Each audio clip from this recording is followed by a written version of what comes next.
Welcome back to episode 6 of the Through Married Eyes podcast. Today I have Jeff and Ruth Railey. You guys go ahead and say hi. Hi. Are you guys nervous or excited? I'm excited about this. I'm not nervous. No. Well, that's awesome. So to start off with, how long have you guys been married? We have been married 19 years, March 11th. This past March 11th. Yeah. Congratulations. So how long was your dating period, and then how long was your engagement period? So I met Jeff on my birthday, February 10th of 2005. But we did not officially start dating until May of 2005. And we got married March 11th. Was it May that we started, or was it June? Because you went to... It was the end of May. It was the end of May. Yes. We went to Taco Bell after church one night. Yeah, because you had to go to Kevin's graduation. Yes. We didn't talk until after that. What better way to come together than over Taco Bell? Yes. Fate. Yes. And how did you meet / how did your relationship start?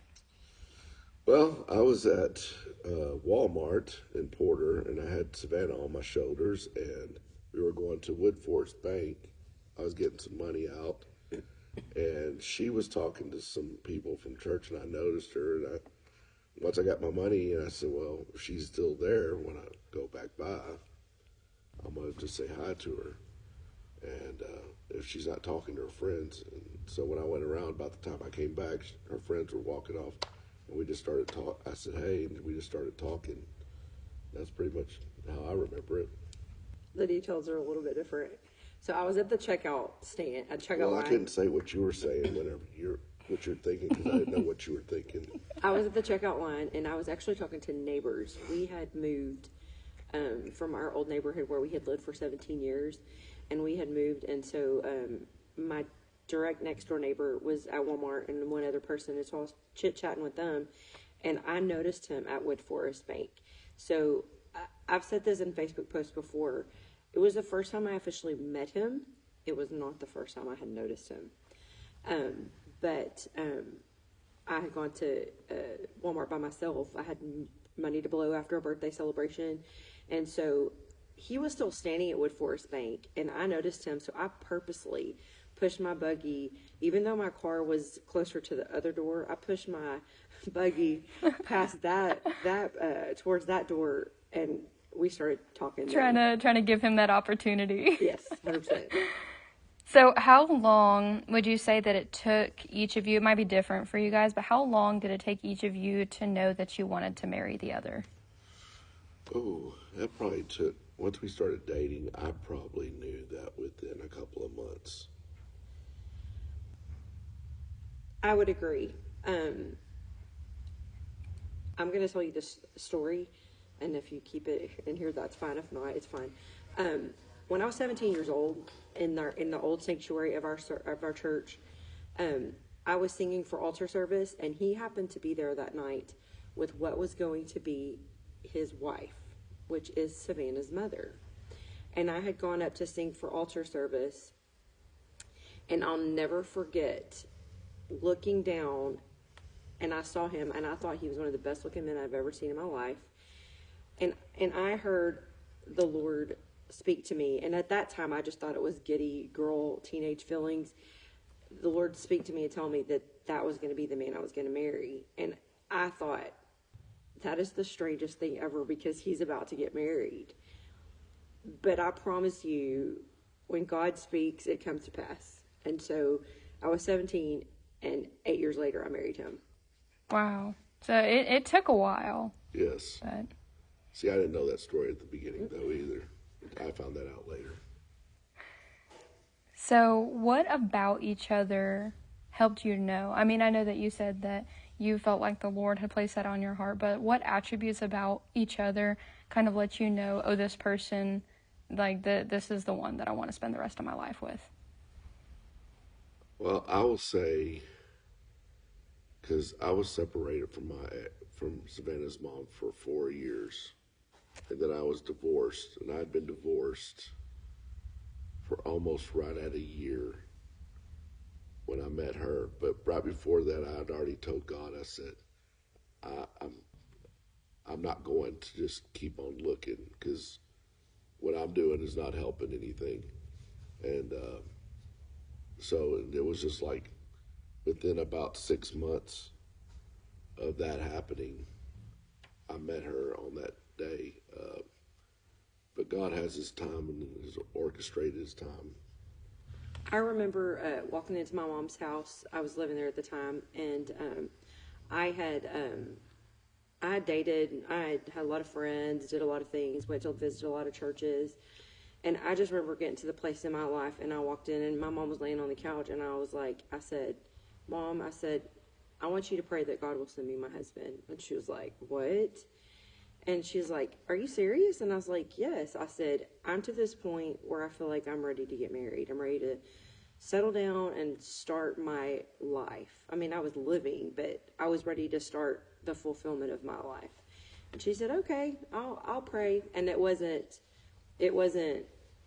months that I met him. And so, I mean, once both of us settled in our minds that we were ready for God to do it, even though we did not know that, then all of a sudden he put us on the same path. And I know that whenever I married my ex-wife, I know that I think I wasn't in church all the way. I was just barely coming into church. And I thought I knew better, and I didn't know better. And I jumped the gun, and those situations happened.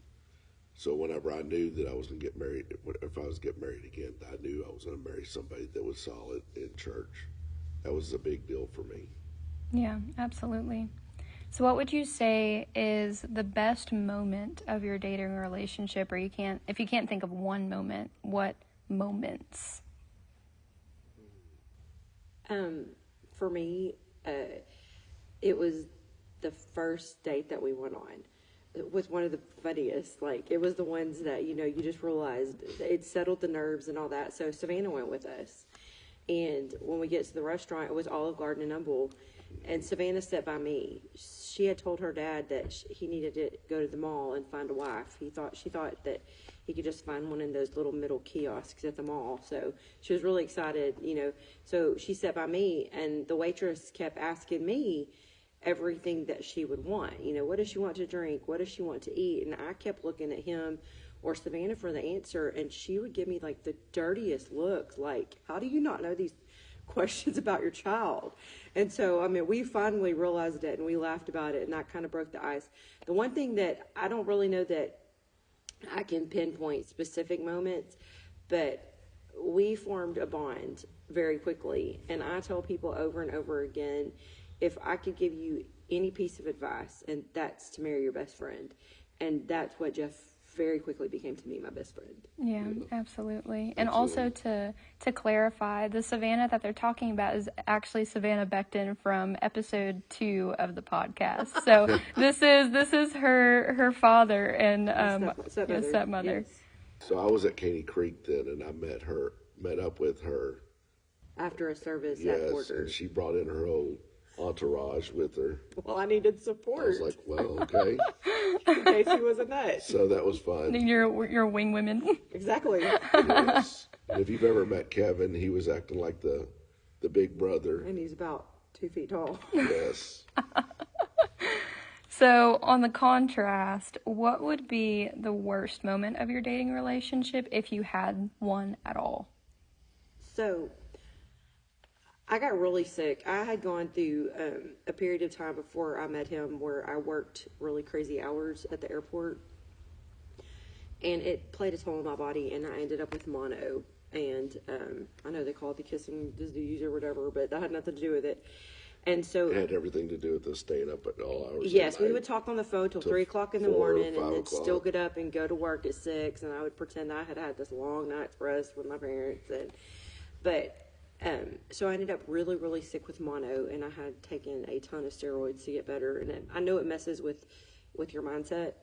And so it started making me question, like, because I knew at that point that I was going to marry him. But, once I realized that forever is forever, like, in that season of my life, being sick, it scared me. And so I pushed away from him. Like, I was really he would come over to the house, and I would still, like, my hair stringing down and my house coat, I was like, if he's gonna, I did my best to push him away, and I was like, okay, if this is real, he'll stay. If it's not real, he's gonna run. And so that was my test, and I did not realize that he was on the last leg of it, but I did push the limits on that. Yeah, that was probably the worst one because we'd already gotten really close. We'd already been talking about getting married and that at that time, and then all of a sudden she backed away. If I remember correctly, there was somebody also talking into your ear about that too, because I'd already been married and I had a kid, and of course I didn't know that at the time. I found that out later, and and then I just kept on. She was very short with me. She wouldn't talk or anything. She just like cut me off, and I was like, well, whatever. And finally, after a couple of months of that happened, and I said, okay, are you, either we're going to get together or we're not going to get together. I said, I'm not going to play this game. I've already been through this stuff before, and I'm not going to play games. And so after that, I guess it kind of stirred her, and we got back on the right track after that. Yes, I agree. So kind of hitting on what you were talking about just then with how you had already been married before and you had already had a kid, and so with you not having any past marriage or children, how was that getting together, like blending that family and getting used to automatically being kind of a mom then? It had its ups and downs.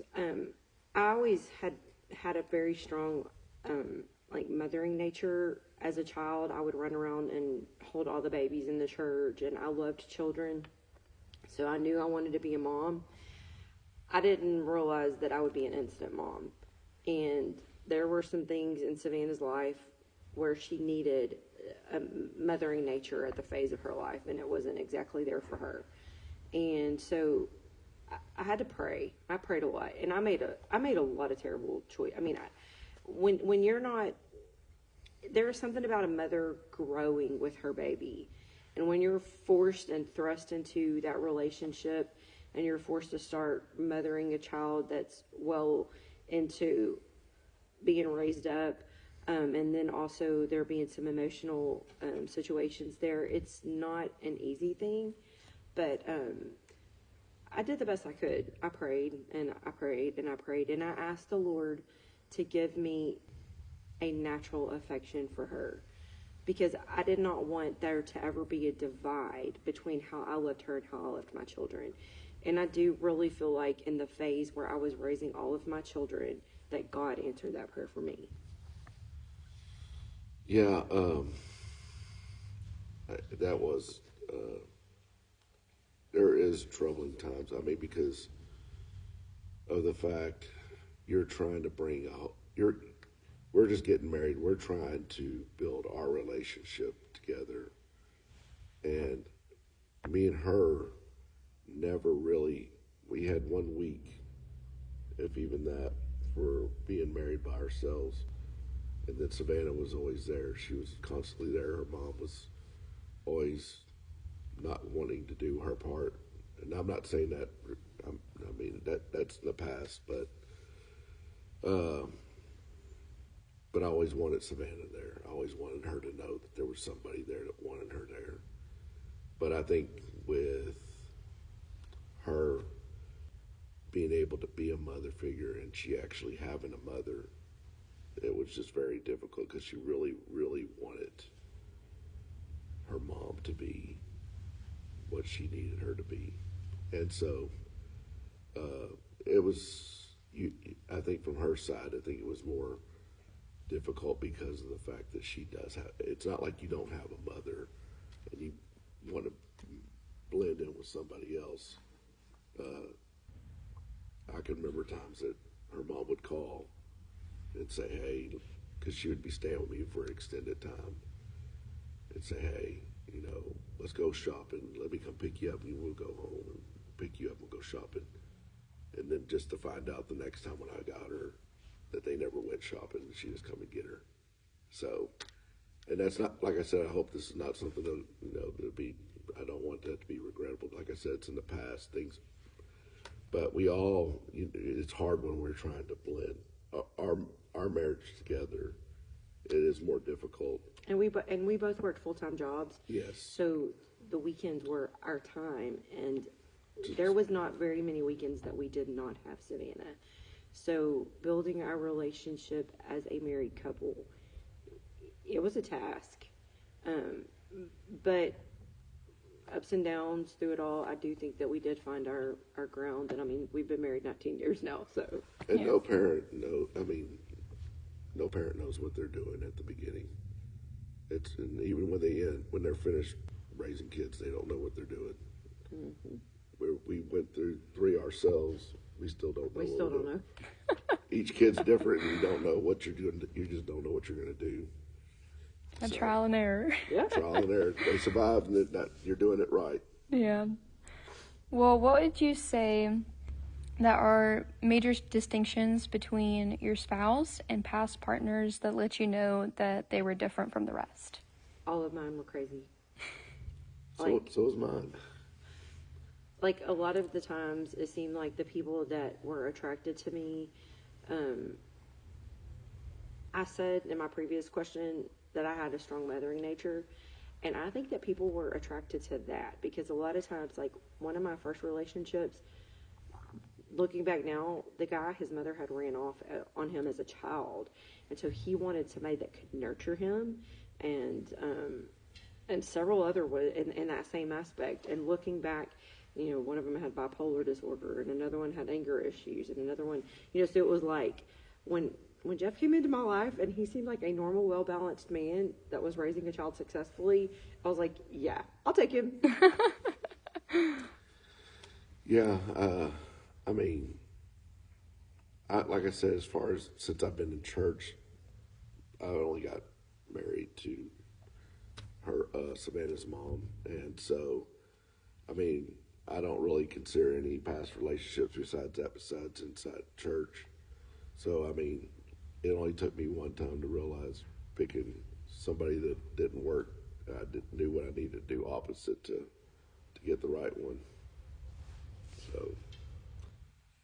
So how did you prepare for marriage before meeting your spouse? And if you did prepare, did it work? So before meeting my spouse, James and Sarah Ainsworth had gotten married young. I was 16 years old when Sarah got married, and she was 19. And so I had them to look up to and to kind of like, oh, I'll do this. Yes, I'll do that. And I'm a mental note person, and I don't forget. I always knew that I wanted a marriage relationship like Brother and Sister Green. I thought they had the best relationship ever. And one of the things I knew, and it's still one of my biggest pieces of advice, is they were each other's very best friends. My mom and my dad have been married for almost 50 years now, and they didn't always see eye to eye on everything. But at the end of the day, love never fails, and they were each other's best friends. And so I took that advice to heart. I think I read a few books. Don't even ask me what they are now.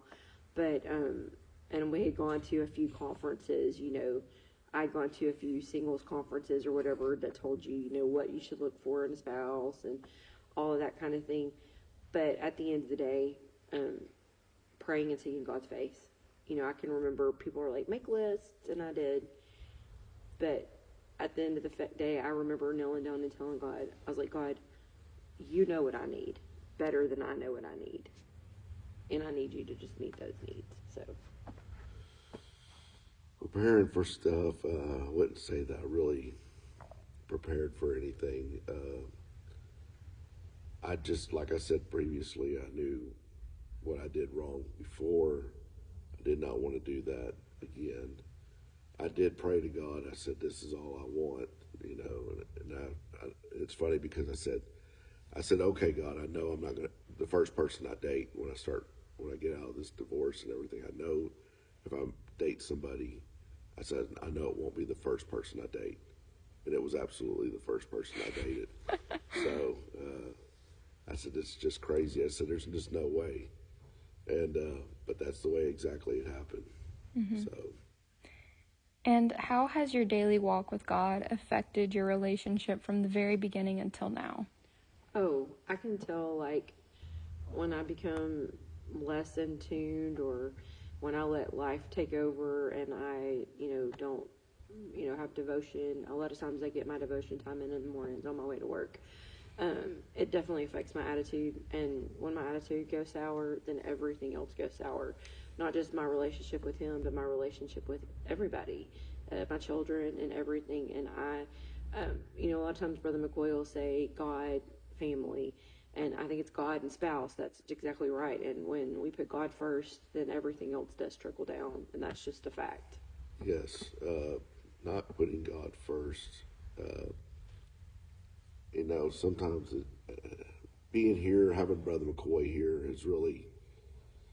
I love being here under Brother Green and that, but I mean, Brother McCoy has really helped put forth an orchestrated plan of how to put God first. I mean, he really is very in tune with doing stuff like that, and has very much helped me because my walk with God was, I mean, I would pray, but it'd be sporadic. I mean, like I would pray one day here, and then next time I would pray, next day it could be in the middle of the day or whatever. It's just all over the place. But kind of getting a more consistent every day right around the same time doing it, it really has helped a lot. It helps. I'm sure there's days whenever I haven't done right that my wife is either that's the same day that you're not praying or whatever. I just think that being intentional Yes. with your walk with God spills over, and it makes you more intentional with your relationship I was with just about your to say spouse. that. Yes, being intentional with God, and then being intentional with your marriage is putting God first. It's just everything. And, everything has to be intentional. Yes, it's his plan. Yeah. You can't go through a marriage that's not intentional. Yeah, absolutely. And how did you know when you were hearing the voice of God versus your own personal feelings and desires whenever you were trying to decide if this is the right person for me, and then also afterward when you're making decisions with each other? So knowing what I heard back when I was 17 years old, and then him coming into my life, it didn't even dawn on me until we were well into our relationship. God did not even bring that back to my remembrance. And but some of the things that have been preached over the pulpit, me asking my mom, will you pray, and God send this person, me meeting him on my birthday, what better birthday gift? Those were like specific like markers to me, like, almost like God putting things in lights to let me know. And then I'm gonna tell you right now, just as equally as I heard those things, I had people come in and be like, speaking to your ear. And as well-intentioned as they may be, sometimes I believe that the enemy uses people also. And so that's what made me doubt. But, I mean, I remember when God spoke to me, and very clearly when he spoke to me, I even remember what I was wearing that night, and that's been a long time ago. But I'm just telling you, for a sure fact when and that, like, you leave no doubts. And so when I heard his voice and then all of it came to fruition, it left me no doubts that God was in it, for sure. Mine's probably not as spiritual as that, but I had three things, and I can't remember one that's really poking out in my mind, and she hates it, is the fact that I asked for freckles with my wife. Who does that? I said I like freckles. I didn't ask for a whole lengthy of them, but I mean, I want to be able to see her underneath her skin, the freckles. But I mean, I did ask for freckles, and so I knew whenever I met her, I was like, that's kind of crazy that she has freckles. What was the other two things? You remember what I said to you? I told you. This sinus stuff has got me messed up in my head. I can't remember everything. You wanted somebody that didn't have a desire to wear a wedding band. Yeah. You wanted somebody that had a conviction about that. Mm-hmm. I think it was somebody that was solid in God. Me? So I always say never. And you're going to eat your words when you say that. Oh, God, she's cursed me. Well, I mean, he prayed for somebody with freckles. I'm going to tell this part. I told people very adamantly I was never going to marry a man that had been married before. I was never marrying a man that had a child. And I certainly was never marrying one going bald. And I had a luscious head of hair then. And I got all three in one. The Trinity is real. Only in that aspect. All three happened to one, so. Yes. They're all three in one right there. But, you know, even with that, it was superseding what you thought that you wanted. Yes. And then it kind of just proves that, you know, sometimes God's plan is definitely much better than what you would have picked out for yourself. And we think we know what we need, and we don't really have a clue. Mm-hmm. And that's just like I said we were not going to have another kid after I was 40, and God laughed at me, and I told him, I said, you're funny, God. I told him, I said, you're real funny. Thank you. And so, just for those who are listening, what ages are your kids that you had together? So Brent is 17. He'll be 18 in August. Audrey just turned 13 in February, and Branson is 11. He'll be 12 in October. Yes. So, what were the first things that you noticed about your spouse, whether it was physical or personality traits, any kind of characteristics?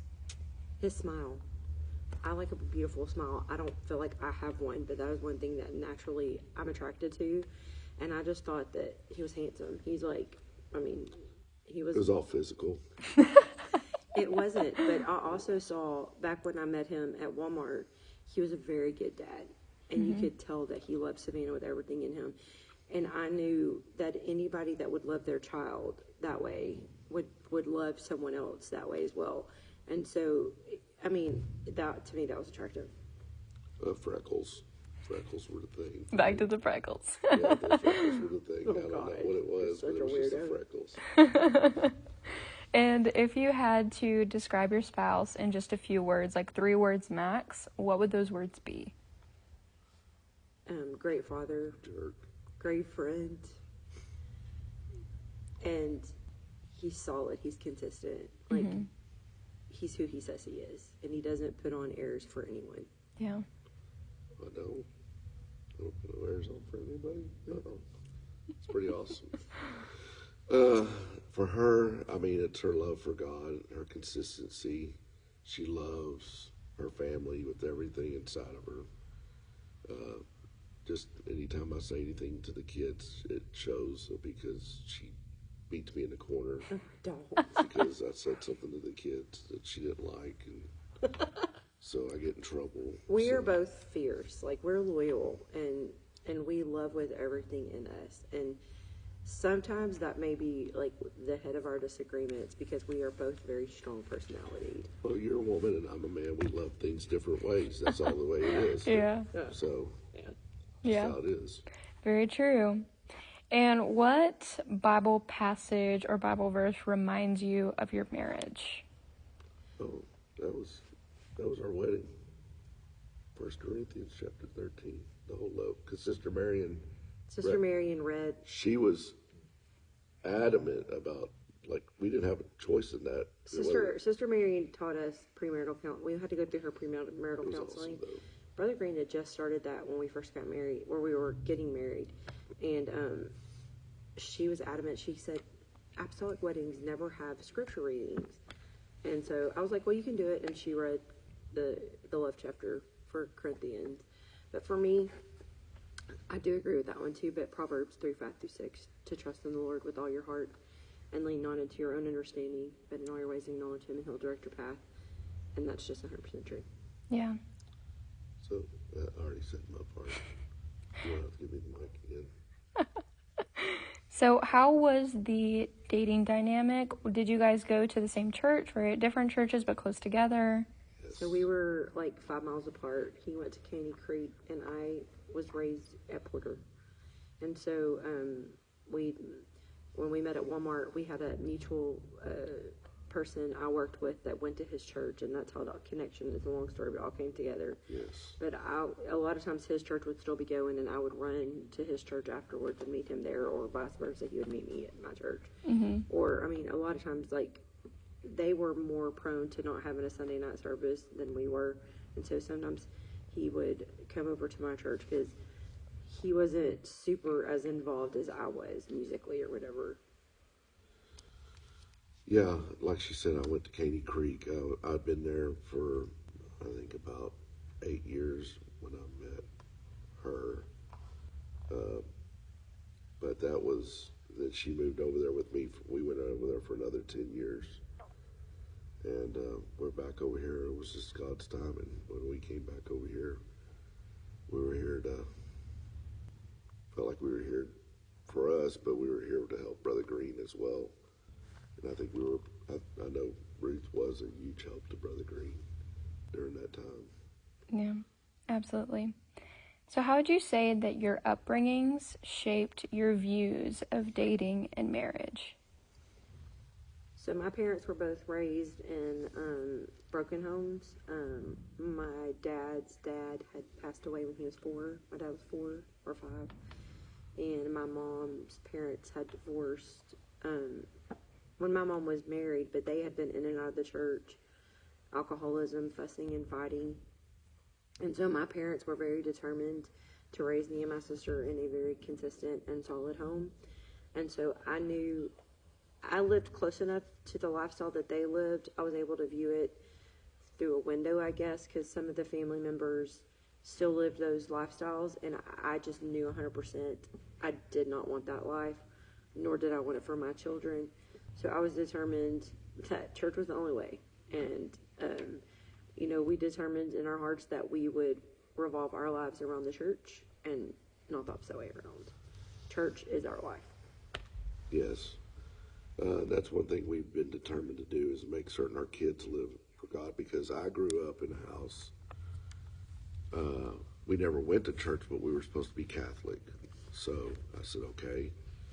And I found that out because some kids said if you didn't go to church, you were going to hell at school. So I asked my mom one day, and she said, "Oh, we're going to the Catholic church." I said, "Oh, okay, that's awesome." So I felt clear in my conscience then that I was going to make it. And so anyway, but no, I grew up in a home that my parents were divorced.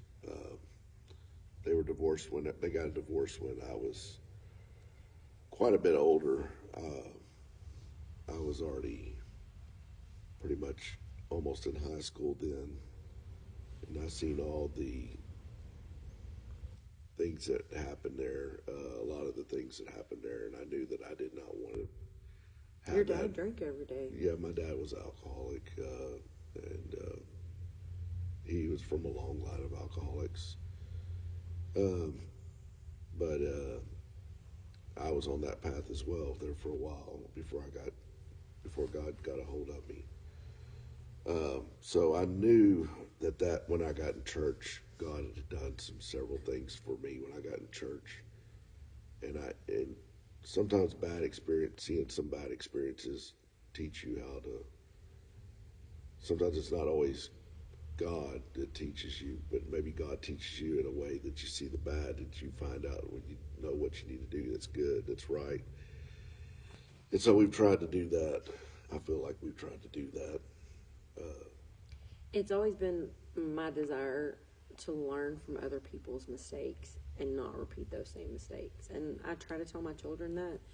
We even told Savannah that, yes, you're going to make mistakes, but make new mistakes. Make mistakes that you don't repeat what we did. Learn from what we did and don't make that same mistake. And we're trying to tell our other children that too. And sometimes it's easier said than done. But I've always wanted to learn. Well, I'm an observer. I like to observe people. And People watcher. Yes, I am. And I would look and say, maybe not that way, maybe this way. And some of the ways I've made choices in my life to do that.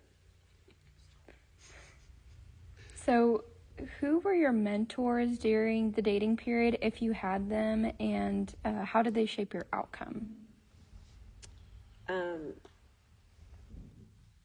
Well, through the dating experience, my mom and my dad, honestly, because that's who saw me the most. And my sister, she was always my second mother, you know. And my cousin Jennifer was a big mentor to me. I went and stayed a lot of time with her before I got married. I would go to Silsby and spend the weekends with her, and I got a lot of advice from her. And then, you know, of course, Brother and Sister Green. Yeah, and would you say that it's very, very valuable to have an outside perspective, speak into your life, into the relationship, to see things that you may not be able to see, especially if you were in the wrong relationship? Yes. Absolutely. Only thing I have to say is that you have to be willing to have somebody. It's got to be somebody you know, somebody you trust, and that somebody you will actually listen to. I don't let just somebody come up and talk to me and say, hey, I'm like, okay, if you've had 5 broken marriages and come tell me, give me marriage advice, I'm probably not going to listen to you very well. Well, you'll know them by the fruits they bear. Yeah. Yes. You know, I mean, I'm not saying, I'll listen to them, and if I think that maybe they said something right, maybe they learned something, then that's the case. But I'm not just letting you just don't let anybody speak into your life. Yeah, for sure. So this is pivoting back towards more y'all's story, and I meant to ask this earlier, just totally forgot. I need to start adding this into the list. But I'm somebody who loves love and loves stories, a big reason why I'm doing this. And so I wanted to know, what was y'all's engagement story? Like, how were you proposed to? So he actually asked me at my house, and I don't even know why. It was not really romantic, but like, I'm gonna tell you right now, I'm not a gifts girl. I'm more of like a quality time and an acts of service. That's my love languages. And so, like, I mean, like the rose petals and all that would have been wonderful, but I don't even know. Like, looking back, I know where we were, but I don't know what Yes. prompted it. Like, Well, she wasn't in my mind, and there's days that you love somebody, and then there's days that you realize you don't know how you could live without that person. And it was just a spontaneity moment. yeah. And I just said, hey. And she's like, what are you doing? I'm like, I'm just asking. I said, I'm asking you to marry me. And I knew he was at a point in his life where he had been alone and he was tired of it, Yeah. you know. And so, I was 33 yes. at that time. And so we were at my house when he asked me, and I mean, it was sweet. You know, you could tell it was like just super off the cuff, because it like totally like, And I did not. you know, have a lot of stuff. times when people plan the romantic ones, you kind of get, I mean, if you're of any intelligence at all, and I know me, I pick up on signals, I probably would have figured it out. So that was pretty cool, that it was very, very surprising. Yeah. And so, yeah, he just asked me at my house, And but it now- was it was like, Took you off guard. I don't really think he was planning it. I think it like I literally had just, been thinking about it. I just didn't know. I don't think how he was gonna- planning it like that. I think it just No. like fell out of his mouth. And I mean, you don't go back and redo something like that. Yeah. That was it. So Yeah, and I didn't have a lot of money or nothing. So I mean, and I would say another thing is, that's another thing that's really been good about Brother McCoy is he's taught people how to put things in order. I mean, really, because just being dumb and in love doesn't always work sometimes. Yeah, it I worked can't. for us somehow. I don't know how it did, because we've been really dumb. yes, Yeah, I don't want to be totally broke. no. No. So how would you say that the role that in-laws have played in your marriage, and how has it affected your relationship and your strength together, either positively or negatively? So my parents, well, I should specifically say my mother is very involved in my life. My mother is an identical twin, which makes her super codependent upon people. And so I was the baby, and so I left out of the home, leaving an empty nest. I really thought they were going to be a lot sadder than they were. But my mom still likes to take care. And sometimes I think at times that may have annoyed him from time to time, maybe not. But honestly, my mother has been a rock for us. She's made her mistakes and all those things, but she has been there for us when nobody else has been. My dad just goes along with it. I'm my dad's baby, and he doesn't really say no too often. But my parents were a very good example for us to follow. They've been there for us.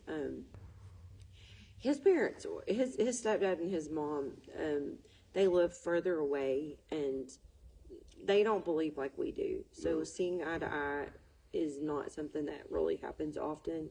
So our relationship with them hasn't been terrible, but it's been more distant than the relationship with my parents.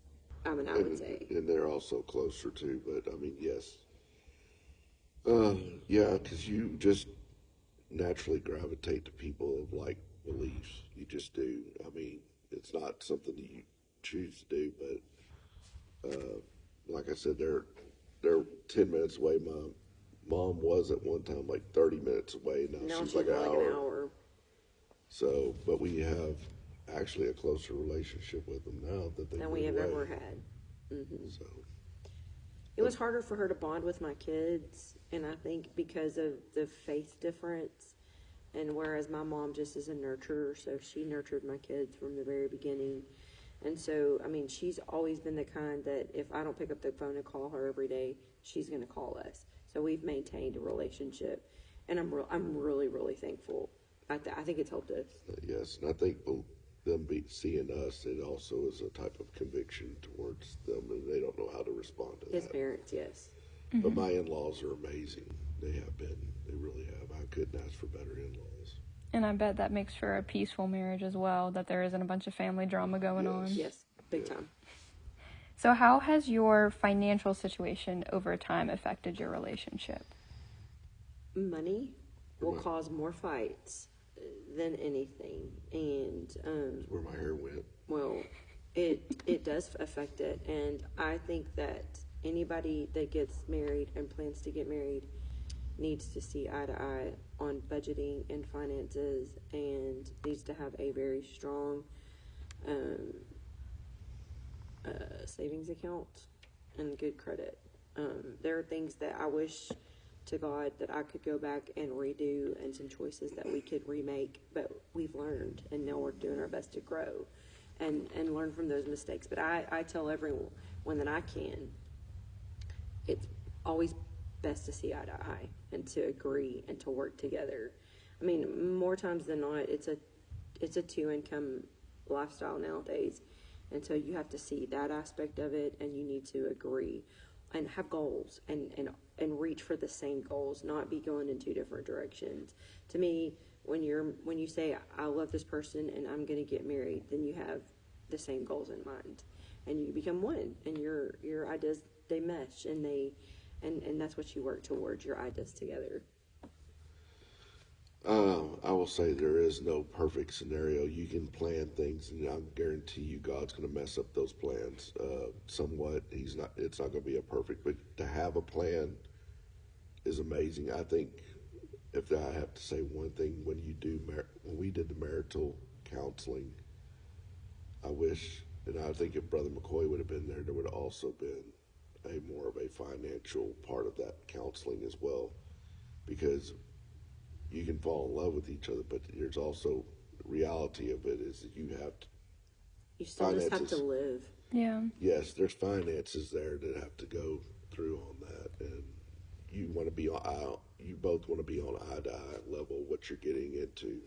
And is that something that you guys ever talked about while you were dating, or was that an issue that just came up whenever y'all started being married? Well, we had to talk about it a little bit because we had to see what we could afford as far as like rent and things of that nature.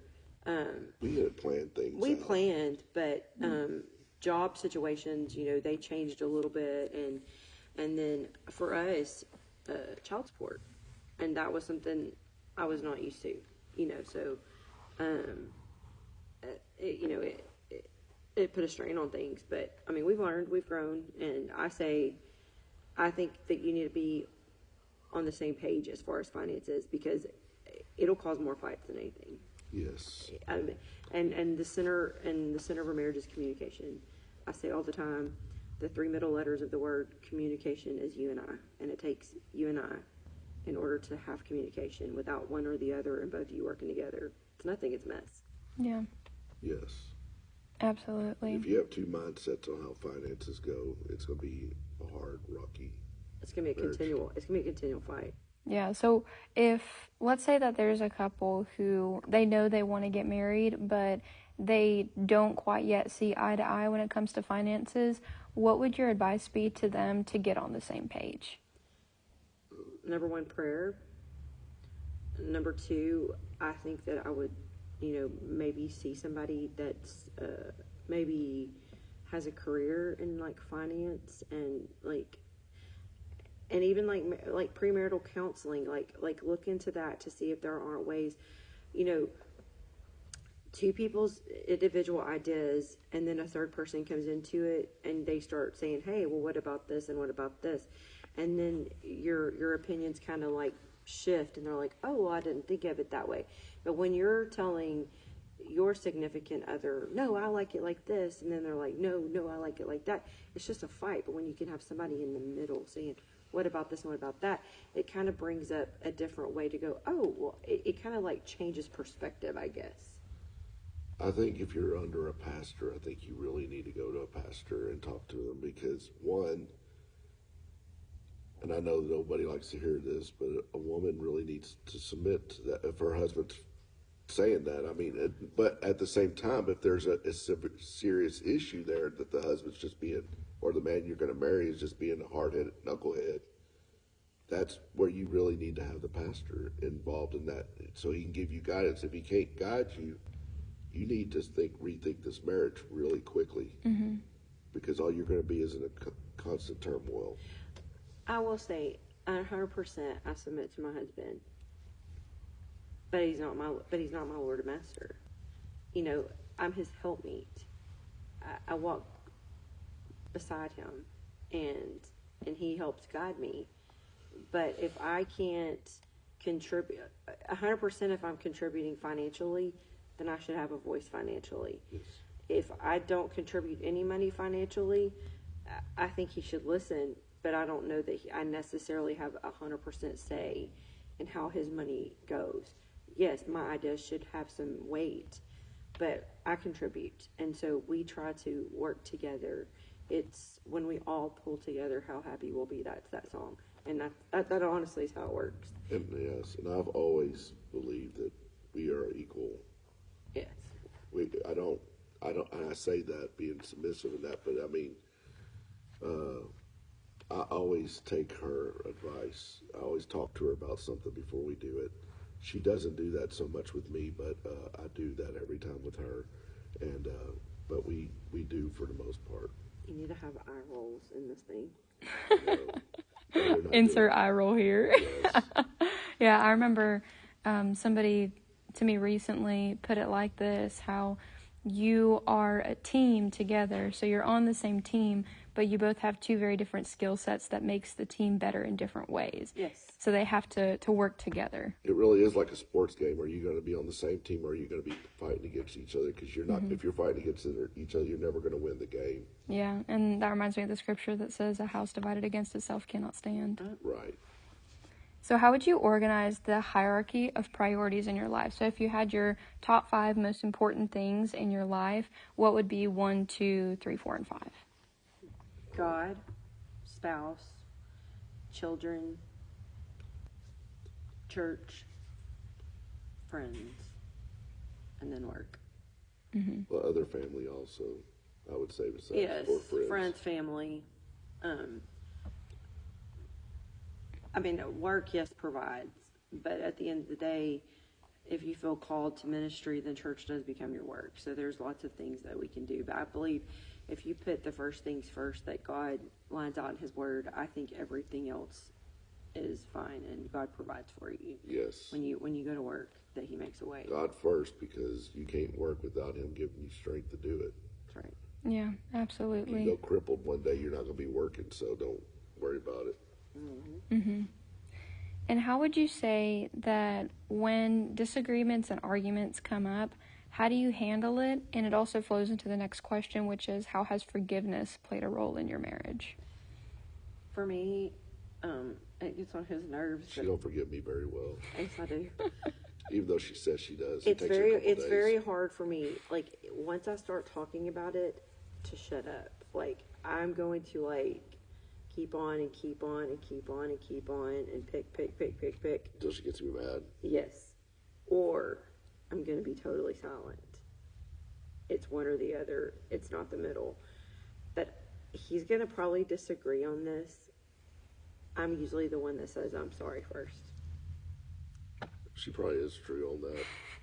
She says it, but she doesn't really forgive you for a couple of days. She doesn't. You can sit there I and nod your head. forgive. No. But I'm not like the Lord. I don't always forget. It's still fresh, you know. So it's not forgiveness until then. So I have to get unmad before I can say I asked for forgiveness. So that's just where we're opposite. Mm-hmm. She doesn't usually give me the time to get unmad before then. Well, I'll never forget. My mom has always said the scripture, "Don't let the sun go down on your wrath." And so a lot of times, if our arguments take place in the evening and we go to bed, my mom's voice comes popping in my head with that scripture. She probably called you. Don't let the sun go down on your wrath.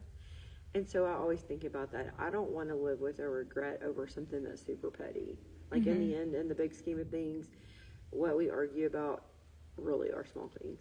Mm-hmm. Yeah, and then she forgives me and then turns her back towards me from in the bed and goes to sleep. Oh, she's steaming over there. He's a waiter.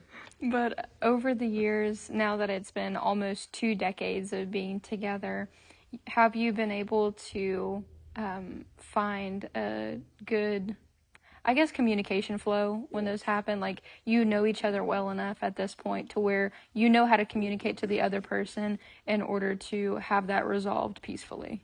Well, I will say probably the most arguments we've had is over finances and children. So, I mean, really, it's never really been more between us. I think even more children than finances. Maybe in the beginning it was finances more, but because children, we had a little bit to work but now with. we got a whole orphanage of children in our house, so we have more arguments about that if we do. But we don't have arguments very often. We don't argue a whole lot. We've really become, like I said, I mean, which I really feel like he was my best friend when we got married, but he is like my very best friend. And, you know, I think about if everyone else should perish, I would still want him to stand, because I can't see my life without him, you know, and so. Let me go to work, that's what you said. Whatever. Welcome to marriage comedy. I would definitely say, I would agree with what you just said completely. We don't she don't was my argue a best lot friend. anymore. We've gotten to the place in our lives. It's too much effort, we're too old. Well, you just become settled. You know, you become settled in your relationship and confident, I guess. Confident and you kind of know I mean, when you get to this point where you know the answer to the question before you even ask it or ask it. And when you can start finishing each other's sentences, or you have the same thoughts, you kind of just like, you pick your battles. I mean, every now and then it's good to pick a fight, though. The older you get, the more you're like, is this worth the energy? Mm-hmm. Is this worth getting into an argument about? And so most of the time we just don't have anything. Yeah. It's more wasted on the youth. Yeah. It really is. So, Fighting's fun when you're young. So were there any unhealthy habits that needed to be broken in order to have a successful relationship? I don't think so. Not really. Not for us. Mm-hmm. I don't think so either. I mean, I've always been super, super involved in church. So, I mean, if you want to call that a healthy habit, I mean, we've always thrown ourselves into church, into activities of the church, to where we don't really have time for a lot of unhealthy habits. And I love being at church. I'm not musically inclined, so she's here more often than I am. So I do more stuff at the house than she does, because she's up here a lot of times doing stuff. That's where we intermingle. We're a team. We're not against each other. It's not like, oh, you're going to go home and cook and you're going to clean everything. I try to help out wherever I can help out also to keep our... If I cook, he cleans. And he doesn't cook, so there. Pretty much, I don't know. Yeah. Why would I cook when you cook better? So, how have boundaries from the very beginning to now impacted your relationship? Not just physical boundaries while you were dating, but emotional and mental boundaries as well. Well, I've tried not to let past relationships. I try to treat every person as an individual person. I don't want them to have to face things. But because you go through things like I've gone through a divorce, there's things you look at differently. I have some insight that she's never had insight to. So I think sometimes I look at things differently than she does. Sometimes that works, sometimes it's not. Sometimes her way is better than my way. Sometimes, it's helpful. But I always tried to look at everybody individually because not everybody's the same, and I don't want to put that on somebody else.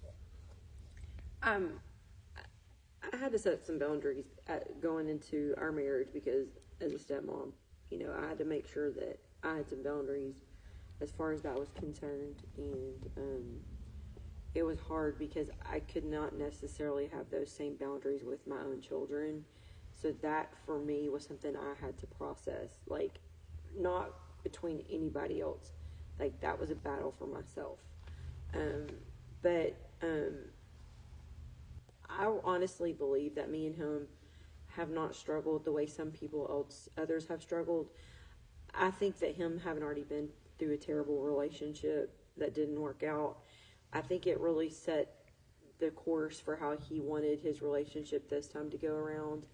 And I'm just going to tell you, like, my parents lived inside our home how they live at church. And so I never really tested the waters or tested my boundaries, probably more than I should have. I did give my parents a few gray hairs, but I always knew in my heart what I believed, and I always knew in my heart the kind of relationship I wanted. So I was just pretty hard on myself in that aspect. Mm-hmm. So this is the final question and what this whole book is working towards, which is, what is the advice that you would give those who are single and are serious about having a successful future marriage? I said this in the beginning, and I'll say it again. Marry your best friend. Emotions, chemistry, physical attraction, it all dies at some point. And true love never fails. And when you love, it's your best friend. And at the end of the day, no matter what they say, no matter what they do, I've always said that Jeff can make me the absolute maddest, but he also can make me the absolute happiest. And anybody that can fit into that spectrum, he was who I wanted to be with. Somebody that loves the Lord with all their heart and will serve him for all of their days and lead me and my family to heaven. Those are the honest to goodness, the traits that I wanted to find in a man. And I did. I feel like that the Lord answered my prayers in that aspect. I would say, and I've said this to her before, it wasn't our situation or nothing, but just what I've lived through in that, and I've seen just in my time living for God, almost 30 years. I'll be 53 at the end of this month, and so almost 30 years, so over half of my life I've lived for God now. And I would say, if you're just a man, I can say from the aspect of a man, if you're a man, you're just getting in church, you just got baptized, you just got the Holy Ghost, work on your walk with God. Because if you're going to lead a home, and she's heard me say this a million times, if you're going to lead your home, you need to know what you believe. You need to have your walk with God. And I say that a man that does that should have at least a year under his belt with walking with God, not looking for anybody to date. Once that's over, you've got your relationship with God right, then let God lead you. pray about it. Let God lead you. I'm not saying it always has to be an exactly to a year to the date, but get your relationship right with God, because you better be knowing what you're believing. Because if you meet somebody, because we all know this apostolic life, not everybody believes absolutely the same way that everybody else believes. When I met her, she believed, even though I may have went somewhere that didn't believe quite as strictly as this, it still was in my heart. It was preached that way, and I believed it. And she believed the same way I did. And I think when you have those things in common, those things work out for your good in the end. And I believe from a woman's perspective, you should marry a man that has stronger convictions than you. Because if they're lesser than you, eventually you're going to be pulled down, and you want somebody that you can strive to be like, not that you have to have them strive to be like you. And so I think strong convictions, a strong walk with the Lord, and a strong love for each other. Love, it never fails. Love, like Brother McCoy says over and over again, love is a choice. You get up and you choose to love every single day. Yeah. That's what I would say. And life is always going to be hard, no matter what you're doing. It's hard living for, sometimes it's hard to live for God because you're going through trials. You're going to go through trials in your marriage also. And the enemy's going to try to break that apart because you put it together with God. And so I believe that you just need to stay consistent and know that whatever you decide to do, you need to work through it. You need to make it through it. It'll be beneficial in the end. You may not see it right there in that time when you're fighting and you're having an argument and you have a hard time, but you'll make it through it with God. And when you stand before whoever it is that marries you and you say those vows, determine, come what may, you will live those vows. And till death do you part. That's it. There's not another option. Yeah. Well, thank you so much for both of you being here. This was wonderful, and this concludes the interview. We will see you guys next time.